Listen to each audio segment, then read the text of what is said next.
Chelsea are embarrassing, and if I was to describe how they are embarrassing, it would be a 50-minute long video, so here you go. Reminder, Chelsea are currently 11th in the Premier League. 11th place in the Premier League. Now, I know quite a few Chelsea fans, some normal Chelsea fans, and they are pretty normal people, and even they agree with me that they are also pathetic. However, Twitter seems to have a much more different opinion, because according to Twitter, for Chelsea fans, what actually matters is your celebrations and how cold you look. Anyway, for the best football prints to go up on your wall, that'd be nice, then link down below to Mazola Designs, my design company, and also smash a like, that'd be great, 4,000 likes, and comment down below your thoughts on Chelsea.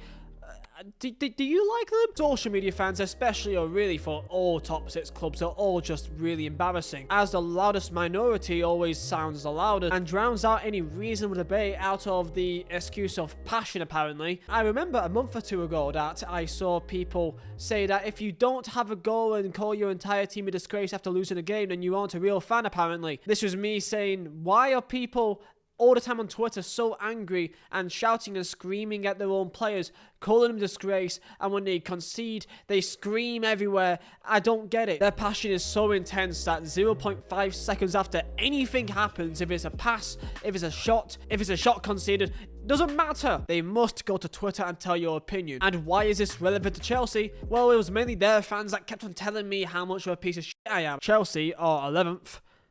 And we already know how much money they've spent. It's over £1 billion, of course, as I'm pretty sure you're very well aware. Over £1 billion, and they are currently 11th. I do not know how this is actually possible to achieve, but I'm very proud they've done it nonetheless. Now, I'm going to say something here that's going to really annoy you if you're a Chelsea fan, or maybe it'll annoy you.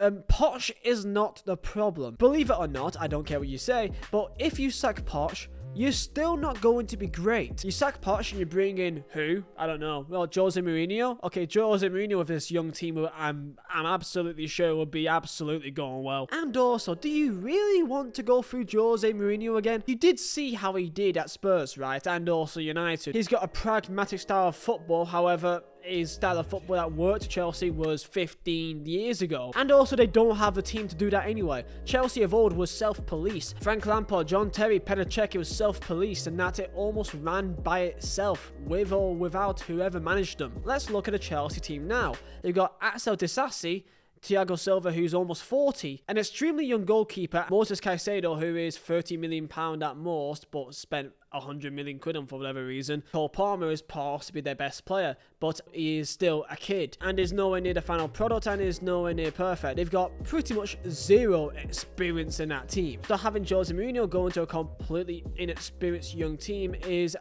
absolute chaos. Now, that was the entire point of Poch. Poch was meant to be a person that is used to using young teams and can actually develop them and get them to play quite well. That's the entire point of him. I mean, of course, people all remember his Spurs teams, and he brought in Dele Alli and Christian Eriksen and Harry Kane back in 2015, 14, 16, and they were a pretty decent young outfit. And again, that was about 10 years ago. He's a good lad and has a good barbecue, but the only issue is the fact that, well, you know, he's still pretty much Spurs. Now, of course, Chelsea won the last game. They beat Villa, actually, of all teams, away from home, so that's actually a pretty good result. Hence why I'm even more confident that they're going to lose the next game. Chelsea way is when they win a game, they usually always lose the next one. Oh, you beat Brighton 4-2 at home? Well, I hope you like losing to Everton. You beat Sheffield out at home. I'm really happy for you. How about a loss away at Wolves? 2 wins in the league in a row, and then you go and beat Preston at home? 3 wins in a row? I hope you like losing pathetically to a championship team in an EFL semi-final. I know they've lost to Wolves again at home, and they beat Villa, Palace away up next, and then City. Yeah, I think I know what's going to happen here. Again, it's a young team that is still incredibly inexperienced, and they don't really know who's playing where and why. If I was to ask you what is Poch's tactics, I have no idea what his tactics is. The players have talent, absolutely so. There are some players there that I think actually are decent players. Issue is, they don't seem like they like each other. Only when they score a goal, and then they can do their cold celebrations. But even still, after all of this, they are still somehow in a cup final. How they pull this off is actually incredible. But they are playing Liverpool in the EFL Cup final. and if I know anything about them, then they're going to lose on penalties. History does have a way of repeating itself. The issue with Chelsea is how they've brought in their players and the fact that they are banking on long-term success to really drag them through. Amortization is a word that I'm sure you've heard enough times and too many times to make you completely bored. However, this is important because they've brought in how many players with high contracts and also very long-term contracts. I think about 8 or 9 players are signed on to 2030, which could be a good idea if half of them was going to be actually any good. Issue is when you got a young players with a team which is also full of young players, what's going to happen is that you're going to sink or swim, and a lot of them are going to sink, and some may actually swim and they may become some decent players. But out of the billion that you spent, how many of that is actually going to come through and actually be worthwhile? Maybe 300 million? That's not a pretty good investment. Chelsea is a project, the players is a project, and they need to win games to be a good project, and they especially need to be in any sort of European competition, and mainly hopefully the Champions League. The main issue with not being in the Champions League is the fact that they don't get anywhere near as much money as they really need, because with how much money they need to really pay off all this amortization issues, they need higher income so that FFP can be nicer to them. Issue is that they've already sold quite a lot of players, so FFP is looking fine right now. However, if they still cannot get into European competition or mainly Champions League, then it's going to be a big problem. They need to be in Champions League, otherwise their money income is still low, especially no European competition, which is very likely yet again. Now, to be fair to Poch, there has been some injuries. The main one, of course, is the likes of Nkunku, but there are many others as well. Poch's main thing is the fact that they've not had their main players in their squad for the majority of the season, which they have had some players missing in some parts of the campaign. Issue is, so does every single team. Never once is there a stage in the year where you have at least 4 or 5 games to your best team available. It just doesn't happen. There's always at least 1 or 2 players missing, if not more if you're unlucky. Now, I've not really spoke about Todd Bowley too much because he's not really as involved as he once was. He went to Stamford Bridge in December last year, and people talked about it because that was one of the first times in a long time he was actually there. The other co-owner, Begdad Egbali, is usually the man that's in charge of the club right now, as he's also the co-owner. And there's some rumours that apparently that tensions are high between the two as well behind the scenes. And also the sporting directors, which is Winstanley and Stewart. Stewart came from Monaco, and Winstanley, have a good guess where he came from? You've had a good guess? Brighton. Oh yeah, Brighton, that's a big thing as well. Chelsea, for how much money you guys have, can you please stop trying to be Brighton? Of all teams, can you stop being Brighton? Go on social media, again, a bad thing to do, but just try it out, and just see who some Chelsea fans want to be in charge. And guess what? You guessed it, it's a Brighton manager, and De Zerbi. Because I'm sure there's not already some well-established history of how that doesn't work. Graham Potter. And also some players they brought in for way too much money from Brighton as well, such as Cucurella, Moises Caicedo. Levi Chilwell was actually on loan from Chelsea to Brighton, and then was really good at Brighton and came back to Chelsea and was just, you know, he's alright. For a club with so much money and also some good history right now, you can try your best to beat any other team other than Brighton, hence why they also brought over the sporting director as well. You might as well buy the badge, but the badge already looks quite similar to yours anyway. To be fair, that's not your fault. Brighton, how dare you copy Chelsea? And Chelsea, how dare you copy Aston Villa? And Aston Villa, please stop changing your badges, it's really annoying and no one really cares. They've been getting a lot of heat too, as of course they are the sporting director, so anything that is done on the sporting level is decided by them. And of course, well, they're 11th. Everything that Chelsea was to a lot of people has changed drastically. And this is behind the scenes, on the scenes, by the scenes, every single thing has changed. What Chelsea was to a lot of people is vastly different now. A lot of the young players that people saw coming through and thought, okay, this is going to be the future,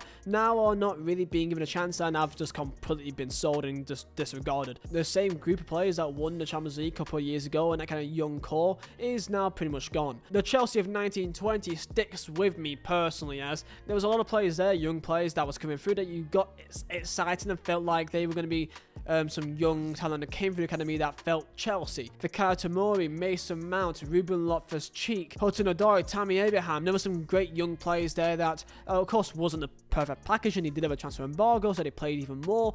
But look, that felt more like Chelsea to me than what this team is. Even though they won against the likes of Palace and Luton Town and Fulham, they weren't convinced by any means. They won narrowly, and they weren't really won with any sort of actual control, dominance, any sort of ease. £1 billion spent on locking in young and unproven talent for the most part, and ever since they've been brought in, they aren't even top 4 or top 6 side, and now they're now barely even a top 10 side. They're now bottom half. I remember seeing on a post that Chelsea's strategy is that they're planning to be competitive when Klopp and Pep Guardiola both leave, which is a pretty nonsensical strategy in the grand scheme of things. Don't forget, Chelsea won the Champions League 2-3 years ago, right? And that same squad that won the Champions League, literally no one that won it is still here other than Reece James, who is, without a doubt, a great footballer and is probably a really good Chelsea captain. He is not fit enough to ever really be took that seriously because he doesn't play. He can't play. Reminder of the team that won the Champions League for Chelsea. Edouard Mendy, not there. Azpilicueta, not there. Thiago Silva is there.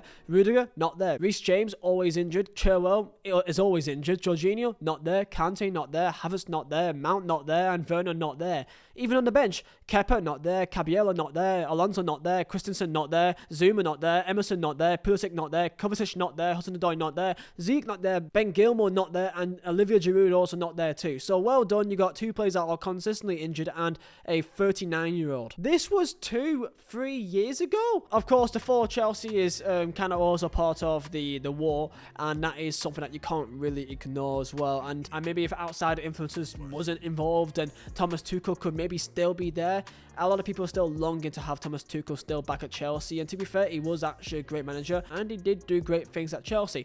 Don't forget as well, the year before he got sacked, he got in 2 finals and only lost narrowly on penalties. And anyone that wins Chelsea the Champions League, against all odds by the way, they had no real right to be in the Champions League final, never mind win it. The fact he went is still seen as a great mistake to many people now. Tell me your thoughts down below on Chelsea, but of course Chelsea that we used to know is not there in the slightest. This is a complete new group with a new background behind it, a new upstairs, a new everything. This is not the same club that it was, and the same foundations that made Chelsea a great club is not there either. Yes, they have money and they will try to keep throwing money at the problem, and hopefully you'll fix it eventually, but again, I don't think that'll work, especially on young, unproven players on the most part. Spending over 100 million on the likes of Caicedo is stupid. I still can't believe they've done that. And Enzo Fernandez, even though I thought he's a still decent player, still no one on this planet is worth 100 million quid unless if your name is Jude Bellingham or Mbappe or Haaland. Obviously, that's it. Anyway, tell me your thoughts down below, and I will see you next time. See ya.